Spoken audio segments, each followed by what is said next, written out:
Hi everyone, thank you for joining me on this unscripted demo for the Calorie calculator sheet newest version. I wanted to give you a heads up because a lot of things is going to change with the next version, and I just wanted to give you some quick overview about what you can expect with the next version. So yeah, first of all, I had to change all the buttons. Basically, I removed the classic buttons what we had and replaced them with a fake button, which is good because it's working on mobile, but it's a bit different than what we had. Uh, if you can see here, I give you an example here. Basically, we have a button which is clickable and a text next to it. If you click on the button, you're gonna see a message that a script is already in progress right now, and as soon as it's done, we get back to the button itself. I also changed a lot of things. If you go back to the previous version, you're gonna see that we have the today, yesterday sheet and the day-based sheet. All of these got removed, and now we only have the days and the days sheet. Uh, the day sheet is basically very similar to what we had before, but somewhat different. I'm gonna get you over what are the differences. As you may see, we don't have the finish day button anymore. I replaced this function overall. We're not gonna need it anymore. Basically, every time when you open the sheet's gonna check if a day passed or not, and if it's passed, basically it's gonna do automatic close day functionality in the background. So we're not gonna need this anymore. We can do this because some other things also changed. I'm gonna get you over those as well soon. The second things that changed is, as you see here, we don't have anymore the today, yesterday, or other text, but instead of that, we have date and the flag.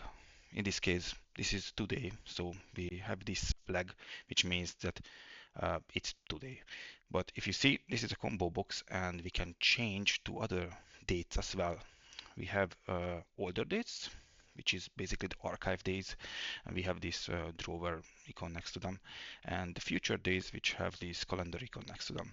And if we click on one of the older days, we're gonna see this please wait message, and in a couple of seconds, should be in a couple of seconds, we're gonna see the data loaded. So if we change anything here, it's gonna save these changes and also change the history as well. So you can basically change anything here, and it's gonna change the history as well, as I mentioned. We can change to another one, and usually it's not the fastest, but at least it's working quite well in mobile as well. Yeah, so the other things which is changed that I removed the save buttons from here and also the copy buttons from here. You may remember that for the yesterday sheet we had the copy buttons here. Those actually still available, but they are down here at the end of the sheet, end of this sheet basically. So if you want to copy some of the meals from today, for example, breakfast, lunch, dinner, we can do that in actually one step, which is very cool.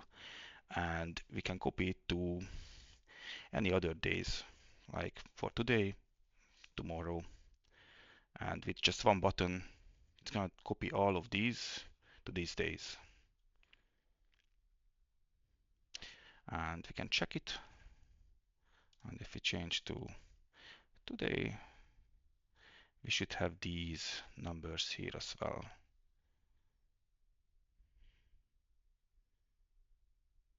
Yeah, any minute.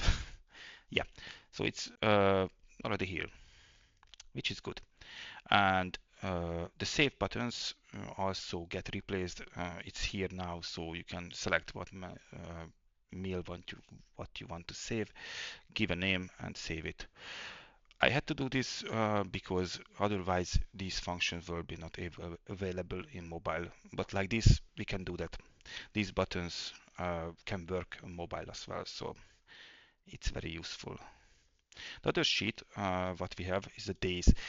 Basically, this is just the data storage. You don't really need to do anything here, but this is the place where we're storing all the days uh, and all the meals what we had for those days.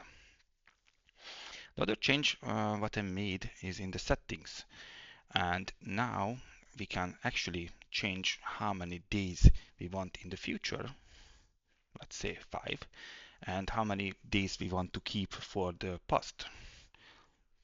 Well, this can be 5 as well, but it's not going to change right now anything because we only have 2. But if we gonna finish a few days, we're gonna see the differences as well. So if I apply these, it also have the same, um, well, same text, and it's done. And if we gonna check, now we should have much more days in the future. So I'm just gonna click on this one, and we're gonna see that we have this day. It's gonna be empty, but yeah. Also, I forgot to mention, but we have these default days. This is the same as the daybase what we had before. So this is what we use to as a copy for all the new feature days. And that's basically it. It's not that much change, as you may see, but I think it's very important changes, and they are very useful because now with these changes we're gonna be able to use the sheet on mobile as well. And also, I think this way of storing the days is more easier and better to use. So yeah, that's it. Thank you for joining me, and if you have any question, let me know in the comments, and feel free to also make any post in our subreddit as well. Bye.